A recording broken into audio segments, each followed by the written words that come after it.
I want to thank everyone for joining us this afternoon to talk about targeting of high-rate offenders and how that can be done as a way to complement your SPI strategy. A number of us who have used this strategy in the past talk about it as a complement or a way to enhance what you're doing with your primary SPI strategy and really take it to the next level. This webinar is part of the CNA and BJA webinar series that support the SPI, the Smart Policing Project. It will be up on the website for the Smart Policing Project so that individuals who want to revisit it or look at the slides or share it with someone else can do so. So if we move on to the first slide, which is problem selection and analysis, I should also point out that we're going to call out for questions, and we're going to ask a couple of the sites, Savannah and Cambridge particularly, who've used this strategy to provide some insights about how it's worked for them. You know, every SPI project starts with problem selection and analysis. And it's one of the things that we think really speaks to the core integrity of the Smart Policing Project in total. And that is that we do a good job selecting the appropriate problem and providing the right kind of background analysis for that problem. We've all seen too many times, I think, examples of where it's what I like to call ready, fire, aim. We've got a problem, we've got to run out and solve it or find a solution or a remedy, and we don't take enough time to do a good analysis of the problem. And one of the, I think, virtues of the Smart Policing approach is that good, solid analysis is built into the process and is something everybody ought to do. Typically, that analysis focuses our attention on persons, places, things, and things such as criminal commodities, weapons, drugs. We can think of using the crime triangle as well as a way to better understand our problem. And in order for the targeting of high-rate offenders to work effectively, we'll often end up at a conclusion about either offenders or places, and that is that a small number of offenders account for a large amount of crime, or a large number of calls for service come from a small number of places. I think of the real classic study of delinquents in Philadelphia that was done by Marvin Wolfgang and his colleagues 40, 50 years ago, in which they found that over half of all the referrals to juvenile court were accounted for by only 6% of the delinquents. And if you could do something about that 6%, you could really reduce the overall delinquency rate. And that targeting, I think, is really important, but it's based on a good analysis of the problem. And if we move to the next slide, we'll talk a little bit about what offender targeting is. And at its heart, it identifies those chronic or troublesome high-rate offenders. The classic finding in the District of Columbia, that 2% of all the addresses account for over 80% of all the calls for service to the police. Well, that says that, you know, rather than random patrol all over the city, if we can focus on those 2%, we're really going to have an opportunity to make some changes in calls for service and make a dent in the crime problem. We also want to make sure that the identification of those offenders gets linked directly to a strategy. It can be a prosecution strategy, it can be a prevention, it can be a policing, it can be a directed patrol. But linking it to a strategy, of course, is the real key step.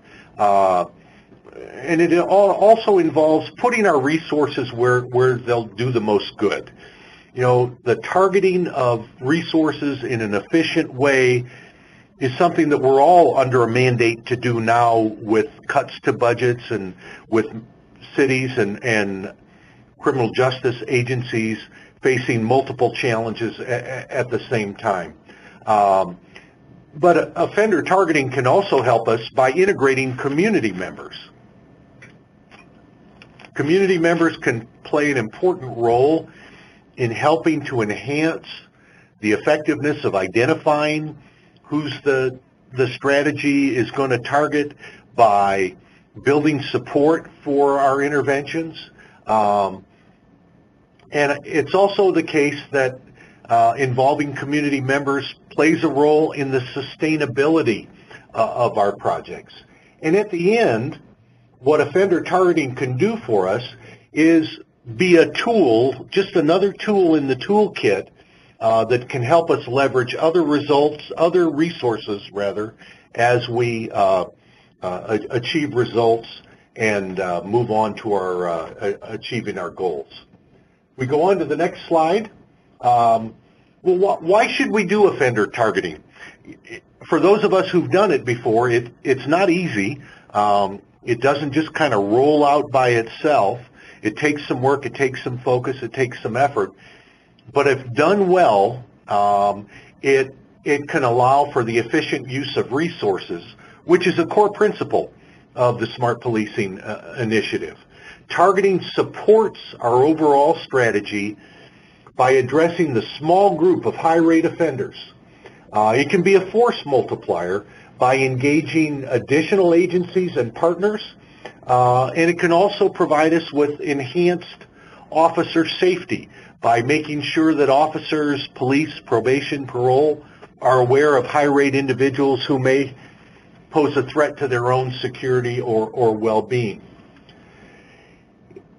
Offender targeting also can be an effective message to the community, telling them that we're taking the crime problem seriously, that we're addressing them, that we're trying to engage in deterrence by targeting high-rate offenders in the focusing of our resources, not just in one agency, but throughout the criminal justice system. If we go on to the next slide, we get to the first of our stop and thinks, and we have our own Chip Coldren to thank for the concept of stop and think, and I think it's a good idea to do this. And it illustrates some of the principles of what offender targeting strategies are about. Say, for example, you confronted an increase in street robbery in a neighborhood that was part of your Smart Policing initiative. What would your first step be? What would you do? Well, the right answer here is we'd want to understand the problem better. Is it stranger robbery? Is it at ATMs? Is it commercial robbery?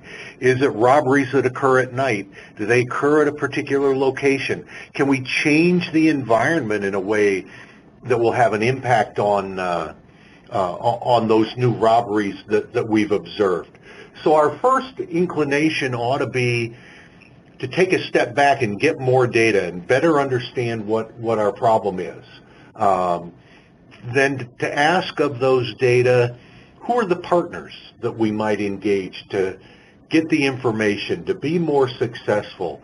What are the additional resources? You know, it's unlikely we're going to be able in many cities to go to a chief and say, Chief, we need to increase our budget by 10%, 20% in order to be successful. There just aren't those dollars laying around. So we need to find ways to more effectively use what we have, and identification of high-rate offender strategy can do just that. So if we move to the next slide, we begin to ask the question of who is targeted, and we got the little bullseye in the upper right-hand corner. It's got to be a small group. We can't say every burglar in the city is going to be targeted. In some cities, that might be tens of thousands of people. We don't have enough resources. And probably we don't have to target every burglar in order to have an impact on the overall rates of burglary, because we know there are those high-rate offenders, and we also know that there'll be some deterrent effect. The word will get out. We want to look at offenders who've been chronic problems within the criminal justice system that we have not been able to do much about with other interventions. An offender targeting strategy says, here's a group of individuals we haven't been able to reach very effectively with other strategies, and we've got this special tool to go after them. We want to look for offenders who live in the target community. After all, we're trying to improve the quality of lives of people who live in our target community by making it easier for them to go about their daily business, going to work, going to school, being with their family, hanging out in the neighborhood without being preyed upon or subject to high-rate offenders and to crime. And those groups that we target might be probationers or parolees who continue to offend, who by their past have already demonstrated to us that they are high-rate offenders. The next slide begins to discuss how we go about targeting them. Well, it's important that we have an objective set of criteria, that we don't just sit around the room and say, boy, that's Scott Decker, he's a real trouble case, let's go after him, without having some objective criteria that either look at arrests or offenses under supervision or certain kinds of offenses or convictions. And we want those objective set of criteria as best we can to come about through the participation of multiple agencies. Certainly law enforcement has to be the primary but not the only agency at the table. Prosecutors, probation, parole, community groups, a number of individuals, a number of agencies may be able to help us as we come up with our set of criteria. It may well be that the prosecutor's office knows of a certain small number of individuals that it thought it had good cases on that fell apart. Maybe the witnesses refused to come forward to at the end because of intimidation or they were fearful of reprisal. Those are the kind of individuals that we might want to go after with an offender targeting strategy. Such strategies also build on the use of a threshold. So I know cities where 3 felony arrests in a certain amount of time, 4 months, 5 months, 6 months, has been the threshold that's been used. Oftentimes, as we move to the next slide, we have a list. Here's the list of the high-rate offenders that we want to target with our new strategy. It's important that that list not be so long that it's unmanageable, and 25 to 50 I think is a good rule of thumb for how long a list might be. If it's smaller than 25, we're probably not going to make much of a dent in crime. If it's larger, if it's 300, 400, 500, we're probably going to get lost in going after them. We have to decide as we develop the list what information, should we use arrests, should we use convictions. The issue that will be faced very quickly is the role of nominations. Do we allow the community to say, yeah, those guys are all bad guys or those guys all commit crimes, but here's this other guy that you haven't been able to catch. He doesn't show up on your list because he hasn't been arrested or his friends have taken the fall or some other reason. And the community has knowledge of an individual who's been a real problem. Do we allow that to go on the list? This is an important issue that I don't think there's a fixed or canned answer to, but it's something to be aware of. Some areas use points. We'll hear from Savannah soon, and they used a system that allowed the assigning of points. We need to know how many jurisdictions should be involved. Is it just one police department, or in many municipal areas, there are multiple police departments, 10, 20, 30, 40. I know of some municipalities that have 60 or more local police departments. How many will get to put information in? Generally, the more departments, the more focus you have, the more things will get diffused and watered down. And then you also have to know how many agencies will be involved in the end. And I think the advice I would give as we move to the next slide is that the more complicated you make your list and your points, the more difficult it'll be to implement, and you'll spend more time fooling with the list than you will out in the community making arrests. The validity and integrity of the list is really important. It goes without saying that the list is only as good as the information that's used to put it together, and that putting it together has to take place in an open and honest dialogue. It can't be that a person gets on the list because an individual officer, community member, probation officer also needed has had a rough time dealing with them. It's got to be that there's an objective criteria, and just as names get on the list based on objective criteria, they've got to come off the list based on an objective criteria. If an offender goes 6 months, 9 months, a year without an arrest, then maybe they've moved, maybe they're in prison, maybe they've desisted from being involved in crime, and we really shouldn't have them be the target. I think that revisiting the list monthly is a good idea to determine who comes off and who stays on and why the individuals who come off the list do so. As we move to the next slide, you know, the notion of individuals coming off the list provides an important measure of success. If we've got individuals who were on our list that were targeted, who end up going to jail, going to probation, getting intensive supervision, and desist and aren't committing crimes in our neighborhoods, aren't victimizing our residents, those are successes, and we ought to be aware of those. One of the challenges with the list is that they're really at their peak effectiveness when they're widely shared.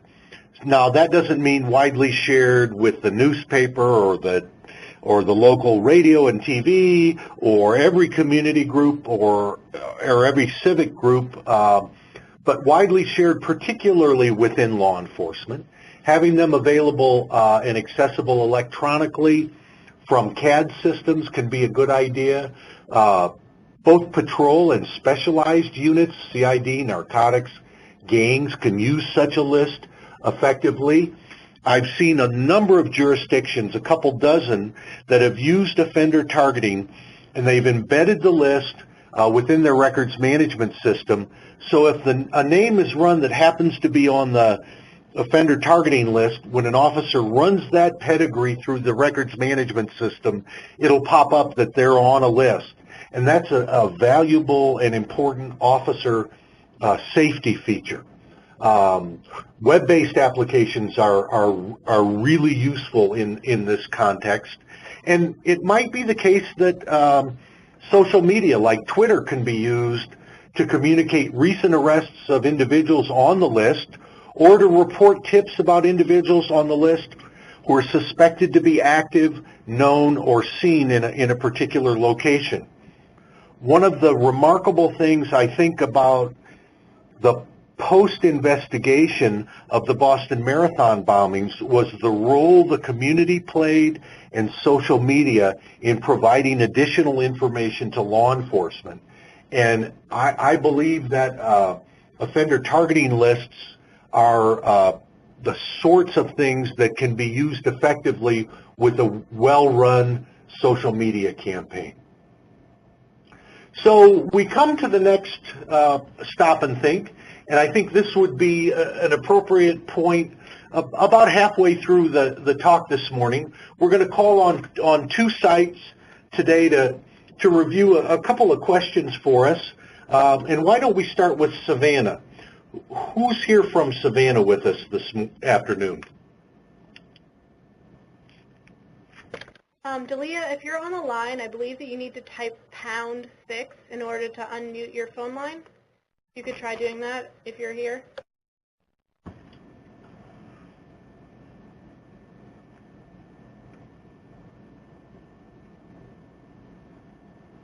Right, I'm not sure that Delia is actually called in, so why don't we go ahead and move on to Cambridge with Dan Wagner? Dan? Hey, good afternoon, everybody. Good afternoon. How are you, sir? I'm doing well, thanks. How are you?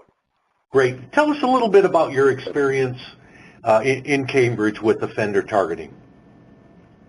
So, Cambridge is actually a regional project. We're collaborating with Somerville and Everett, two cities just to our north. And targeting offenders was really at the core of our smart policing grant application. We really have seen a lot of crossover of crime, particularly violent crime across the three communities. Together, we're only about 14 square miles. Cambridge and Somerville are actually both in the top 10 most densely populated cities in the country.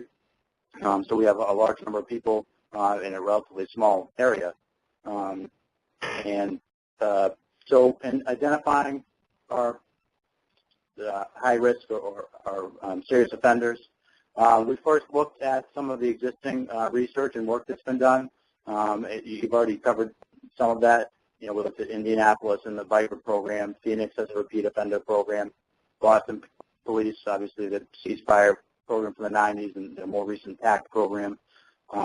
And we were struck that a lot of the programs were more subjective than we thought. I think we're hoping for a more empirical-based approach, but clearly that's difficult to do, and there are challenges with that.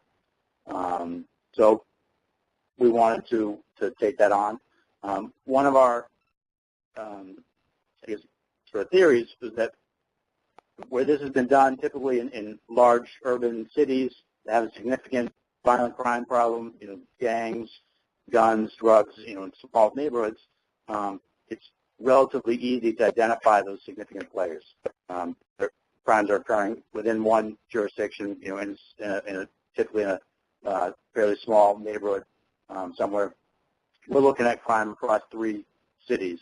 So our theory was that we could easily tell you who the serious criminals are in Cambridge, but not so much in Somerville and Everett, and that if we looked across, used data, and looked across all three cities, that there are probably people who are just below the radar screen of all of us, but when we look at their cumulative crime that they're committing in three jurisdictions, they may be actually well above the seriousness kind of on that list of people we know from our jurisdiction. So we took to developing a model to help us do that. We aggregated data from three disparate records management systems and created a tool to bring that data together and evaluate it. We have over 250,000 unique persons in our database, and we chose to look at all crimes and all roles with crime.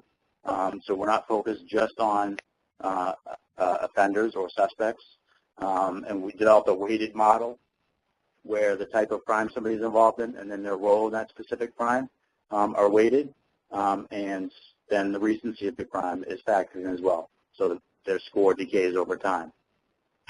If you could, how long is your list? So we don't have, so our list is infinite, it's the model gives a score to everybody in our database, right? So okay. We haven't yet chosen a sort of line that we're going to draw on that list in terms of how many we're actually going to begin to deal with immediately. So does that make sense? Yeah. Were nominations allowed? So if one of your sergeants or lieutenant, yeah. So yes and no. So we worked closely with patrol officers. Our hope was to use data and technology, to complement the knowledge and experience of good cops and try to improve both sides of that equation. So we met with police officers a number of times throughout the project, got feedback from them. We improved our model based on that, and we also, I think, helped officers look at how they view sort of serious offenders or impacting kind of social harm differently. I think some of the names and some types of offenders that surface towards the top of the list aren't the people who would typically pop into the mind of a street cop in terms of being a serious offender, but when you look at the volume of crime that they're engaged in, it really is significant, and there's serious harm to our society because of that, and it's a huge draw on police resources. So I think it helps improve them of the types of people that we could be looking at. So this is really useful, and I think we'll, in the interest of time, move on. But one of the things I really like about what's happened is that an unanticipated benefit of this has been to kind of calibrate officer perceptions of who's troublesome against what the objective data say, and then kind of balance the two, it sounds like. Yeah, that's exactly right. And we did add the ability to add a weight or add some score based on officer knowledge. And we kind of want to push them so that it's not just Officer Wagner thinks this guy's a bad guy, it should be on the list. But you need to give us something. You need to really articulate why is it that this person should have a higher rank on the list. And it's going to be, I know that person was a suspect in a homicide, and evidence was presented to the grand jury, but their name was never attached to a police report. Right. And finding a way to implement and use officer expertise, I think, is really important. We ought to move on to the next slide, and thank you to Cambridge for that. So you face a number of questions. You got a list. You're happy with how you put it together. You're ready to kind of roll it out. Do you tell people who are on the list that they're on the list? And there's pros and cons to telling them. If you do tell them they're on the list, you may induce some deterrence. You may, especially if they get a visit at home, if they get more police attention, there may be deterrence if they're told they're on the list. On the other hand, if you don't tell them they're on the list, the probability of apprehension may go up. So it really depends on what the overall goal of your strategy is. And I guess, this is another core smart policing principle, is that your strategy ought to guide implementation and operation in a pretty consistent kind of way. One of the operational challenges most jurisdictions face at some point in time is assuring the public that this just isn't another form of racial profiling. The nominations issue we talked about, I've seen jurisdictions, Indianapolis and Viper, for example, that have integrated probation and parole information and probation and parole strategies in helping to find individuals who are on the list. As we move to the next strategy, next slide rather, we talk about the role of technology. And this is an area that we don't fully know and can't fully calculate all of the impact and all of the things that happen through social media. Technology, whether it's Facebook or Twitter, can assist us in making this strategy effective. I like to refer to Twitter and Facebook as the electronic version of the little old lady sitting in her window with a pair of binoculars calling the police. Much more efficient ways to generate information. We can use CAD-based information. We can provide officer alerts when individuals are stopped. We can enhance communication across agencies. Clearly, one of the things we all need to do better is communicate not only within but also between agencies, and technology can help us to do that. Now, as we move to the next slide, it's clearly the case that there are challenges. I think it's safe to say, in law enforcement and criminal justice, there's hardly a strategy that we employ that doesn't come with some challenges in either devising or implementing or evaluating or continuing the use of a list or a strategy. Getting the partners to trust each other can be difficult. We've all been at those meetings where different agencies are represented and people are unwilling to share and reluctant to offer much information. So getting the ball rolling can be can be helpful. And I think we ought to think about some of the less common forms and sources of information, and that can include offenders' assessment about the problem. Oftentimes, offenders are an important source of information that we can tap to put alongside the other official information we have about how dangerous the community is, about whether or not to carry a gun, about whether there are new drugs being sold and the like. So we'll move on to some examples. In St. Louis, under Project Safe Neighborhood, they had what one of the captains dubbed the WOW list. And the WOW list was the worst of the worst. It was a list of 25 to 50. And they had to meet 3 of the criteria listed there to get on the WOW list. And as you look at those criteria, those 5 criteria, they're each in their own right pretty serious. And for somebody to have 3 of those, you would think, that would narrow the list. There were literally over 1,000 people who met that criteria in St. Louis, so they needed to revisit and think about prioritizing more closely. The next slide talks a little bit about the Boston Police Department and what it called the Impact Player project.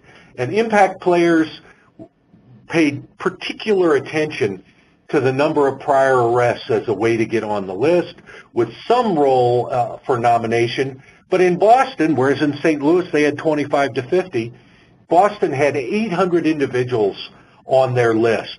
That was a list much more defined for deterrence, and people were notified that they were on the list. And indeed, family members were notified that they're on the Impact Player list. And so in Boston, they depended upon the role of the family in helping to enhance deterrence. The next slide talks about what the Lansing Police Department in Michigan did in the Drug Market Intervention Program. They used intelligence and arrests, and they identified offenders who qualified for a drop pending strategy, which is to say that if they had committed or were charged with certain offenses, those charges could be dropped pending their completion of successful terms of supervision and staying out of trouble. The next slide talks about the Baltimore's gun offender registry. Really innovative work done in Baltimore as part of the SPI strategy. Uses gun convictions to put people on their gun offender registry. They stay on for a fixed period of time. And I think the real attractive feature of the Baltimore gun offender registry is it used a high rate offender list in conjunction with the registry to kind of enhance the impact of the latter. Lever pulling was done with call-ins for troublesome and high rate offenders. We talked a little bit about Savannah, which is the next slide.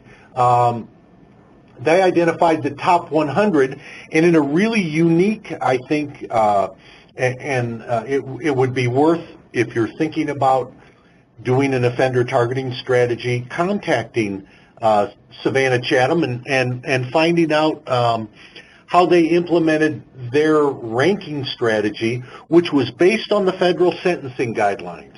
And so there they were able to say, we found what we believe to be an objective strategy for ranking offenders, and they used the federal sentencing guidelines as a way to create the list and then pick people off based on that.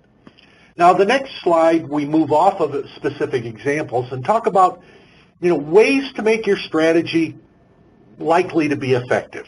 One is periodic assessment. Unless you revisit these lists regularly, monthly, bi-monthly, you're not likely to know how well they're doing. You may encounter problems. It may be that it works for a couple agencies, but not for parole, and they want to be players and need to be integrated. You need to be prepared to drop the things that aren't working, and involve community partners. The list has got to be kept current, and keeping that list current is a really important challenge. A number of jurisdictions make announcements to the media whenever they make an arrest off the list. Others keep it quiet. Some of that is linked back to where your strategy is. If your strategy is public deterrence, then you want those arrests made known to the public and use the media to help you spread the word. If apprehension is your goal, then not so much. One of the virtues of revisiting the list and kind of celebrating success is to counteract burnout and cynicism that can come with these long-term projects. A lot of our jurisdictions may have participated in a number of federal projects. I can recall being told by a prosecutor once that, look, we'll outlive these federal interventions. We'll be here, they'll be gone, and we'll be here, and we'll still have our work to do. Well, that sort of cynicism can be overcome or countered when you have something that works, something that's successful. If we move on to the next slide, more on keeping it fresh, revising the names, moving on to other names. And it's important that we change up our strategy. Offenders they're like the rest of us. They get in a comfort zone. They know what we do. They get used to what we're doing. And when we change up those strategies, we're more likely to catch them napping, as it were. Now, we've got 2 more slides to go. The next to last one is the one on questions to consider. I think one of the important questions is, how does this list complement what our other strategies are? We've got to be aware that an offender targeting list is not the only strategy. It's not the end of the strategy. It's done to complement, enhance, force multiply what we're doing. So we have to think about how it fits. We have to always consider the role of technology and how technology can make the use of a list more effective and have a bigger impact. We have to have an honest assessment of the community and how strong our relationship is, whether we can involve them, trust information to them, and we also have to ask those hard questions about our partnerships within the criminal justice system. There are many jurisdictions where police and prosecutor don't have the strongest of effective relationships, or where probation or parole might lag behind or might lead by so much that they're not very well integrated. And finally, as we wrap it up and go to the final slide, we'll ask the participants if they have questions, thoughts, experiences that they would like to provide, and as the sites think about questions they might want to ask, I want to thank everyone for their participation and remind them that the webinars are up on the Smart Policing website, that you ought to be regularly going to the website for ideas and inspiration and plans, and that you should also feel free to reach out to other sites and contact them for their experiences and successes and failures, and learn from what each of us have done in trying to make smart policing work in our community and enhance public safety. So we'll throw it open to the moderator to sort through the questions. Hi, everyone. If you have a question and you are engaged through the web software, you should be able to click on a button underneath the participant list that says raise hand, and that will indicate to us that you're interested in speaking, and we can unmute you. If you're just on the phone, you should be able to unmute your line by hitting #6, and you can just jump in if you're interested in asking a question. Scott, we do have a question from someone in the chat asking about whether there are any templates you would recommend that could be used by, say, a crime analysis unit in order to track and evaluate strategies related to offender-based targeting. If you're, and that's a really good question because it speaks to analysis and getting the project started and building it on a solid foundation. If you're fortunate enough to be in a municipality jurisdiction with a good crime analysis unit, your crime analyst ought to be able to do some place-based geographic analyses of calls for service by address, by block, by face block, by census group, should be able to look at rank order individuals by frequency of arrest, by type of crime, and provide the sort of information that would lead you to find high-rate offenders or high-rate offense jurisdictions. Hi, Scott. We have another question in the chat, which is asking, what do you think the best method is for sharing lists with neighboring agencies in terms of technology-related things? Would you recommend something like Google Documents or a private intranet that's shared between the two agencies? In many cases, those decisions will be determined by the legal department in the relevant agency. What can be shared is often something that the lawyers decide, and how it can be shared. I have used Google Docs, and it reaches a security level that's acceptable for much but not all information. There are other forms of the digital Dropbox and the cloud that are available that are law enforcement compliant. We have the virtue of having a subject matter expert within the SPI family whose specific area is technology, and he could probably provide, and is accessible, probably provide a better answer than I could. But the information, how you share, is dependent upon how obviously sensitive the information is. Some of it could be put out on a public Twitter feed. Others of it have kind of a second level of restriction, and then some of it would only be held internal to the agency. But I would consult the legal department and my data people within my agency, because it'll vary. The sharing of criminal justice information varies by state and by jurisdiction.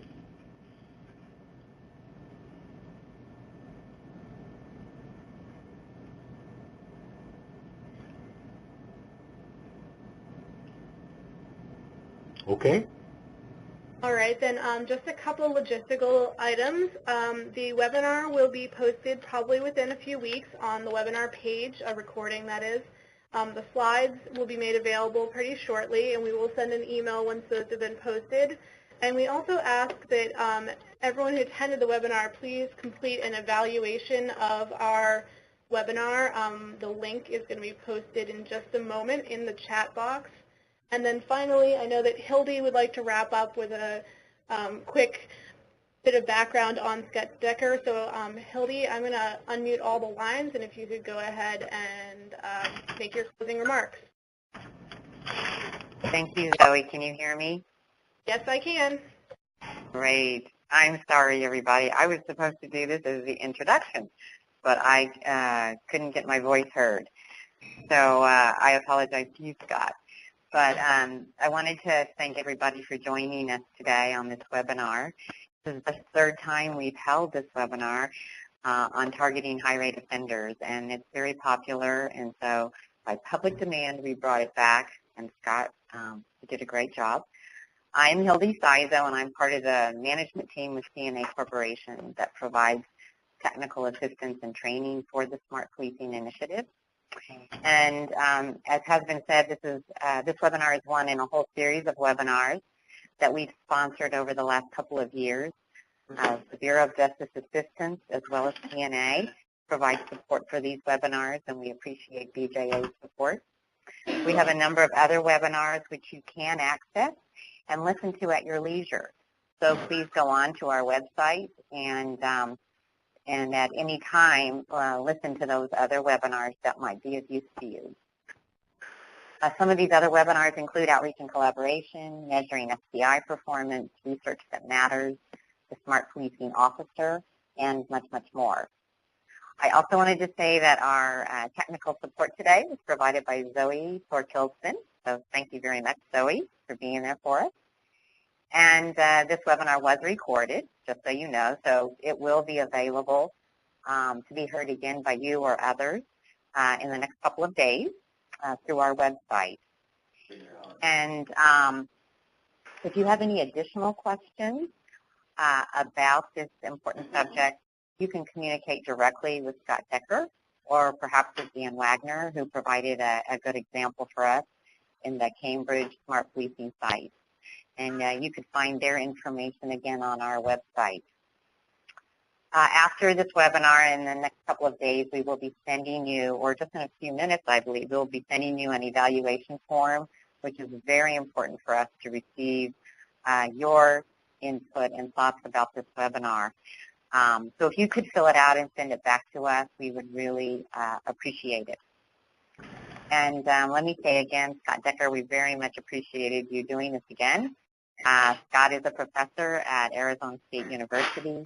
He is a subject matter expert with SPI, and he has been for a number of years. And he is the author of this very important webinar. So thanks again, Scott, for your work on this and for sharing your expertise with all of us in smart policing. And thank you all in the audience for participating today. And if you have any questions, again, contact any of us, Scott or Dan, and we look forward to having you on future webinars. Thank you very much.